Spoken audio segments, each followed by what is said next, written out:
The television courtroom had never witnessed a moment quite like this.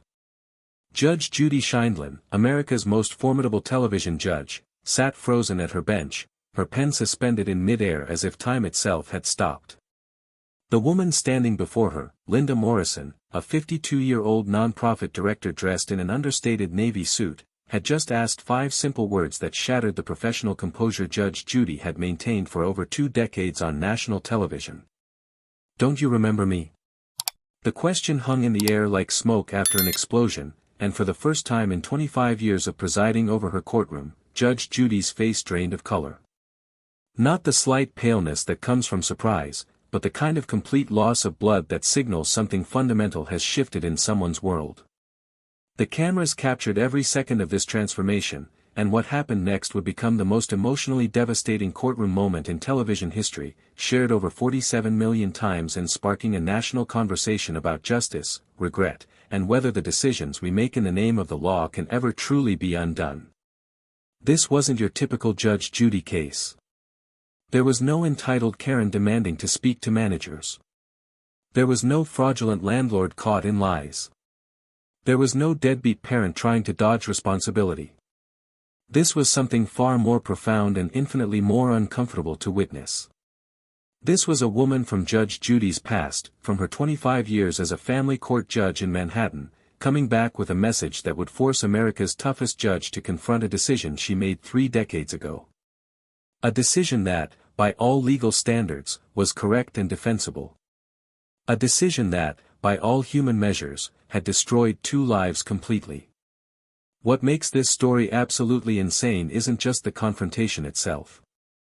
It's what this moment revealed about the impossible choices judges face every day in family court. It's what happened to the little girl caught in the middle of that 1993 custody case. And it's what Judge Judy did after this episode aired that proved even the strongest authority figures can grow, change, and admit when the law failed to serve justice. Before we show you the exact moment when Judge Judy realized who was standing in her courtroom, before we reveal the connection between these 2 women that spans 3 decades of pain and transformation, you need to hit that like button right now if you're ready to see the most shocking moment in Judge Judy history. This isn't about an entitled person getting destroyed by legal expertise. This isn't about someone getting what they deserve after years of terrible behavior. This is about 2 women on opposite sides of a family court decision who never expected to see each other again, and what happens when the past demands to be acknowledged. Subscribe because what gets revealed in this courtroom will change how you think about justice, poverty, and the child welfare system forever. And trust me, the connection between Judge Judy and Linda Morrison will leave you questioning everything you thought you knew about doing the right thing. The case file seemed routine enough when it crossed the producers' desks at Judge Judy's show. Linda Morrison was being sued by her former business partner, Rachel Chen, for $12,000 over a dissolved partnership. Rachel, a 38-year-old entrepreneur with straightforward documentation, claimed that Linda had failed to pay her share of business debts when their nonprofit consulting venture fell apart 6 months earlier. The paperwork was immaculate, the evidence clear, and both parties had agreed to appear on the show to settle their dispute. It was exactly the kind of small claims case that Judge Judy handled multiple times per episode, nothing special, nothing remarkable. What the producers didn't know was that Linda Morrison had specifically requested Judge Judy's courtroom.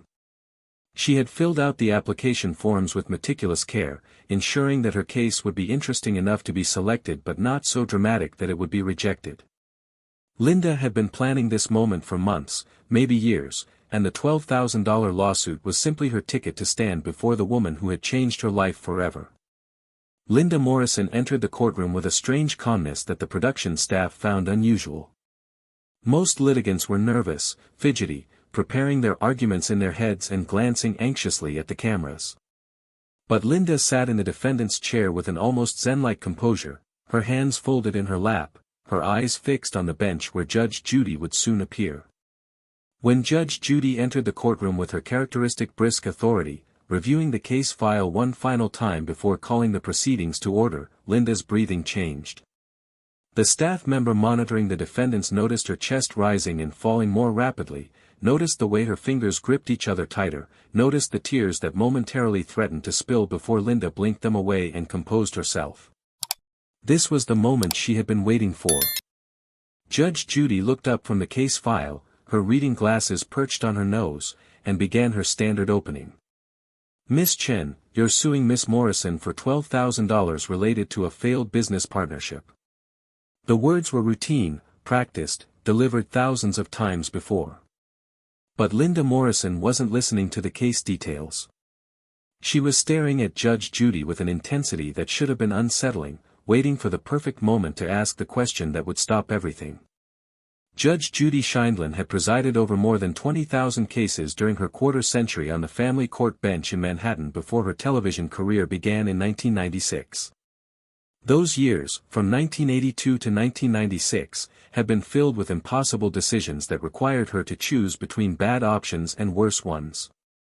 She had handled custody battles where both parents were unfit, abuse cases where the evidence was murky and inconclusive, foster care situations where children were trapped between neglectful biological families and an overwhelmed system that couldn't guarantee them anything better. Family court judges carry a unique burden that criminal court judges never face. In criminal court, you're deciding guilt or innocence, punishment or freedom, but the defendant is an adult who made choices. In family court, you're deciding the fate of children who made no choices at all, who simply had the misfortune of being born into chaos, and every decision you make will reverberate through their entire lives in ways you'll never see or know. There was one case in particular that had stayed with Judge Judy longer than most, though she hadn't thought about it in years until this very moment. Case number 93 FC 4782, filed in the spring of 1993. A young mother, barely 22 years old, fighting desperately to keep custody of her 6-year-old daughter after Child Protective Services had filed a neglect petition. The mother's name had been Linda Hartley back then, and Judge Judy remembered her face now with startling clarity as 30 years of memories came flooding back in an instant. Linda had stood in that family courtroom wearing clothes that had clearly come from a thrift store, her hands shaking as she tried to explain to the judge that she wasn't neglecting her daughter, she was just poor. She worked 2 jobs, sometimes 70 hours a week, trying to keep a roof over their heads in a roach-infested studio apartment in the Bronx. She left her daughter with neighbors because she couldn't afford childcare. The little girl, Sarah, had shown up to school repeatedly in dirty clothes because Linda was working overnight shifts and sleeping during the day, too exhausted to keep up with laundry at the laundromat that cost $3 per load she couldn't spare. The evidence presented to Judge Judy's court that day had been damning according to the legal standards she was required to follow. Medical reports showed Sarah was underweight for her age. School reports documented educational neglect, with Sarah missing numerous days and arriving late constantly. The Child Protective Services caseworker testified that the apartment was unsuitable for a child, with exposed wiring, inadequate heating, and evidence of rodent infestation. A court-appointed psychologist had evaluated Sarah and found signs of emotional neglect, noting that the child seemed withdrawn and anxious. By every legal metric used to evaluate parental fitness, Linda Hartley had failed to provide her daughter with a safe and stable environment. Judge Judy had listened to Linda's desperate pleas, had heard her sob that she loved her daughter more than anything in the world, that she was doing everything she possibly could with the resources she had. But Judge Judy had also heard those exact same words from genuinely neglectful parents who used poverty as an excuse for abuse. She had seen children die after being returned to homes where judges gave parents the benefit of the doubt. Her job was to protect the child first, to err on the side of safety rather than family preservation. Judge Judy had made her ruling based on the evidence and the law. She had terminated Linda Hartley's parental rights and ordered Sarah to be placed in foster care, where she would allegedly receive proper nutrition, consistent schooling, and a stable home environment. Linda's last words in that courtroom, delivered through tears and barely controlled rage, had been "I'll prove you wrong someday." Judge Judy had dismissed those words as the empty threat of a parent who refused to accept responsibility for her failures. She had filed the case away in her memory as another difficult but necessary decision, another child saved from a life of instability and neglect. She had told herself what she always told herself after these cases: you did the right thing, you protected that little girl, her life will be better now. Judge Judy never knew what happened to Sarah Hartley after she left that courtroom. The system didn't follow up with judges about outcomes. Children disappeared into foster care and judges moved on to the next case, the next impossible decision, the next child who needed saving.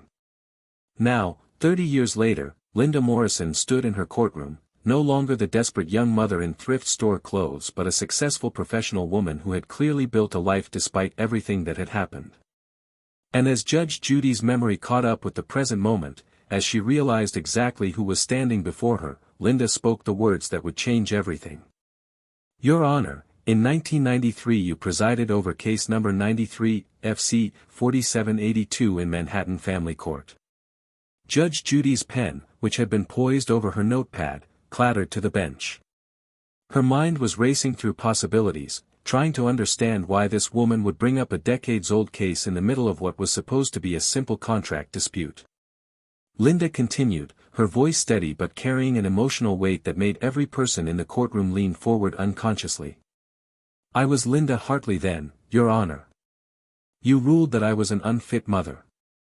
You said that poverty wasn't an excuse for poor parenting. You terminated my parental rights and sent my 6-year-old daughter Sarah into foster care. The courtroom erupted in gasps, but all Judge Judy could hear was a roaring in her ears as the full weight of this confrontation crashed down on her.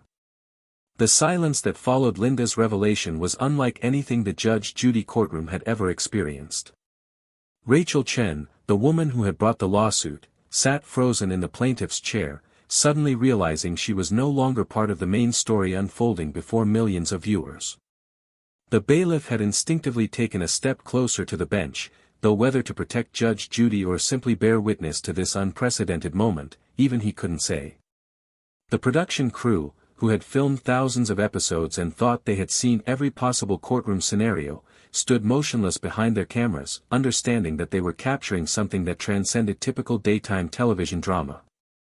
Judge Judy's face had gone from its usual composed authority to something raw and unguarded, an expression of shock mixed with dawning horror as she processed not just who Linda Morrison was, but what her presence in this courtroom meant about the consequences of that decades-old decision.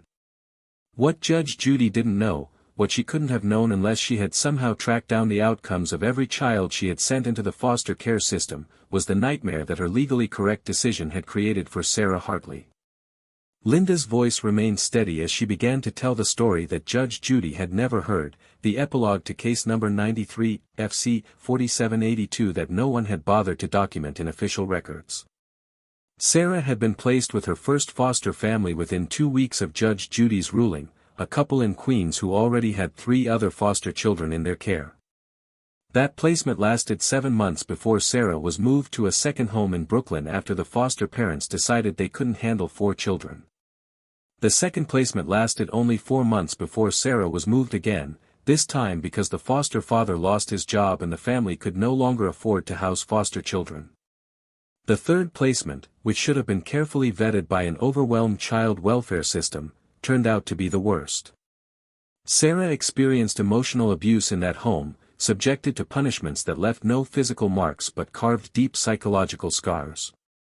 She was 9 years old when she was finally removed from that situation after a teacher noticed her increasingly withdrawn behavior and reported concerns. Linda's voice cracked slightly as she described what happened to her daughter, but she pushed forward, needing Judge Judy to hear every detail of the stability and opportunity that foster care had supposedly provided. Sarah bounced between 5 different foster homes before she turned 18 and aged out of the system in 2005. She had attended 7 different schools, never staying in one place long enough to form lasting friendships or maintain consistent academic progress. The little girl who had been deemed neglected because she sometimes wore dirty clothes and missed doctor's appointments had been transformed into a traumatized teenager with no support system, no family, and no preparation for independent adult life. Sarah struggled with addiction in her late teens and early 20s, self-medicating the trauma of childhood instability with substances that only created more chaos in her life. She experienced homelessness multiple times, cycled through low-wage jobs she couldn't keep, and battled depression that stemmed directly from the loss of her mother and the years of being shuffled through a system that had promised protection but delivered only more pain. Meanwhile, Linda's own life had spiraled into darkness after losing her daughter. The grief and guilt of being deemed unfit, of having her child taken away despite her desperate love and effort, had sent her into a depression so severe that she lost both of her jobs within months of the court ruling. She became homeless for nearly 2 years, living in shelters and sometimes on the streets. The very poverty that Judge Judy had ruled disqualified her from motherhood, becoming even more extreme in the aftermath of losing Sarah. But something in Linda refused to break completely, some core of strength that kept her from surrendering to despair. She eventually found her way into a transitional housing program in 1996, started working overnight shifts at a warehouse, and began the slow, painful process of rebuilding a life that had been shattered. She earned her GED, then enrolled in community college classes while working full-time, driven by a purpose that crystallized during those dark years. If she couldn't save her own daughter from the system, she would dedicate her life to saving other children from being unnecessarily separated from their mothers. Linda earned her bachelor's degree in social work by 2003, working multiple jobs and attending classes whenever she could fit them into her schedule. She understood poverty from the inside now, understood the impossible choices that poor mothers faced every single day, understood the difference between genuine neglect and the simple lack of resources that the system routinely mistook for parental failure.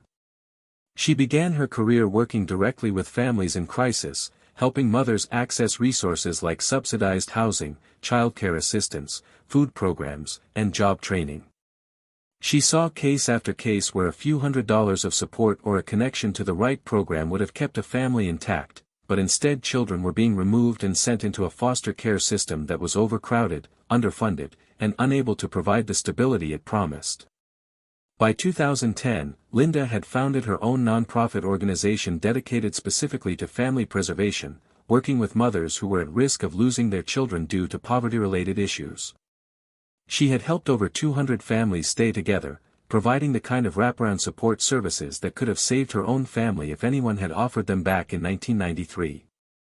Linda had spent years searching for Sarah through a system that made reunification deliberately difficult, navigating bureaucratic obstacles and privacy laws that seemed designed to keep separated families apart forever. She finally found her daughter in 2012, when Sarah was 25 years old.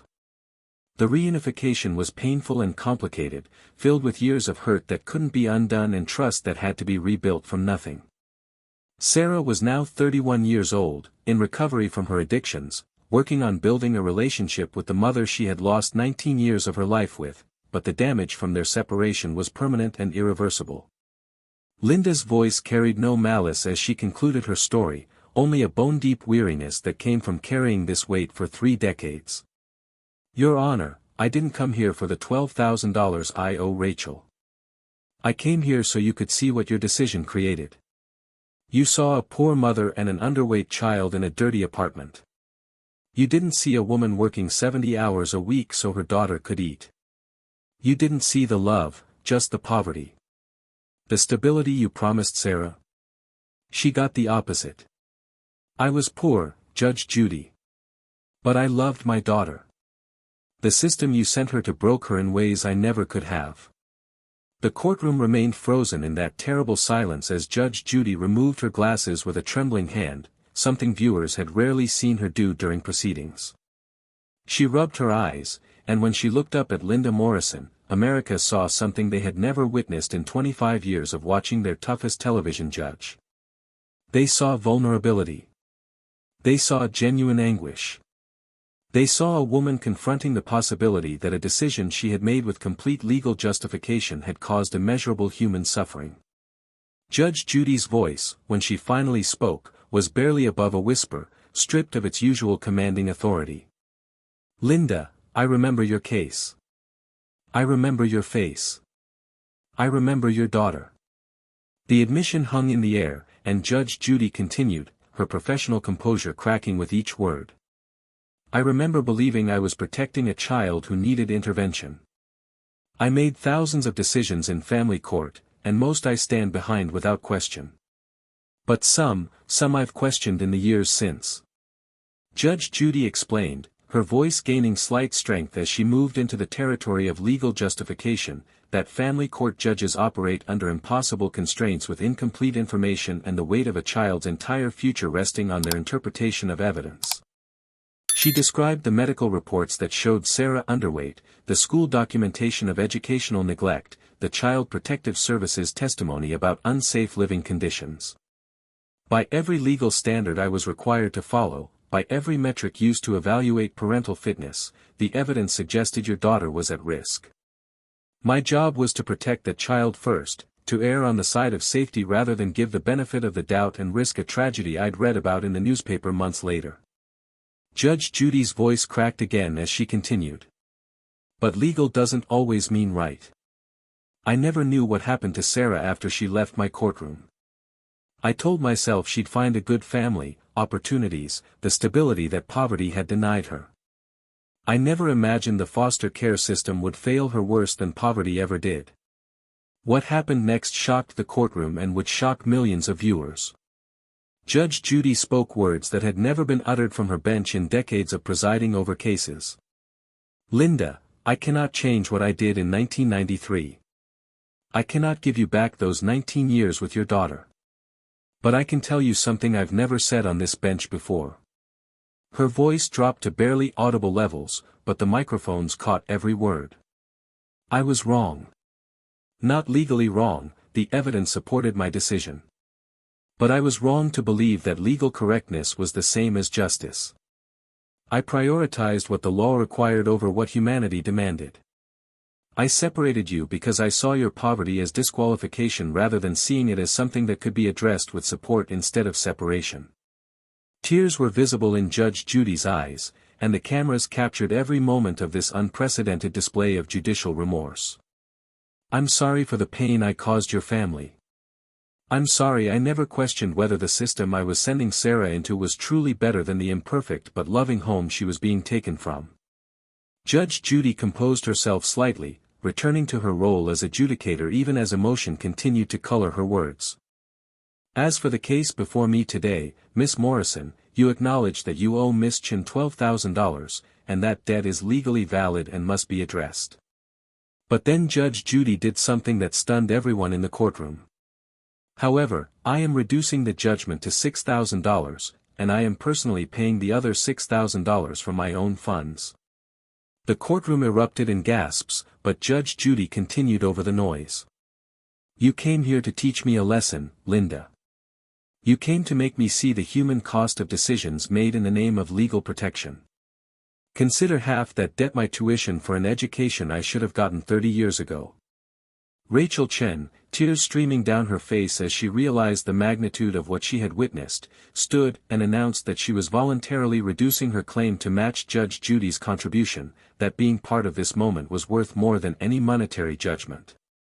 Judge Judy stood from her bench, something she rarely did, and addressed Linda directly with words that would be shared millions of times across every social media platform. What you've built with your nonprofit, helping 200 families stay together, helping mothers keep their children when all they need is support instead of separation, that's the legacy that came from our shared pain. You turned my mistake into saved families. You became the judge I should have been, seeing humanity before law, seeing solutions before separations. To the camera, Judge Judy delivered her final statement. Sometimes the people we rule against teach us more than the law ever could. Within hours of airing, the clip had exploded across the internet with 47 million views by week's end, sparking nationwide conversations about family court reform and whether poverty should ever be grounds for separation. Judge Judy quietly made a $50,000 donation to Linda's nonprofit and established a scholarship fund for children aging out of foster care. Linda's organization saw donations increase by 800%. Most importantly, 12 states began reviewing their family court protocols regarding poverty-related custody cases. The woman who asked "Don't you remember me?" had forced America's toughest judge to confront her past, and in doing so, had created a future where fewer families would be torn apart by a system that confused poverty with neglect.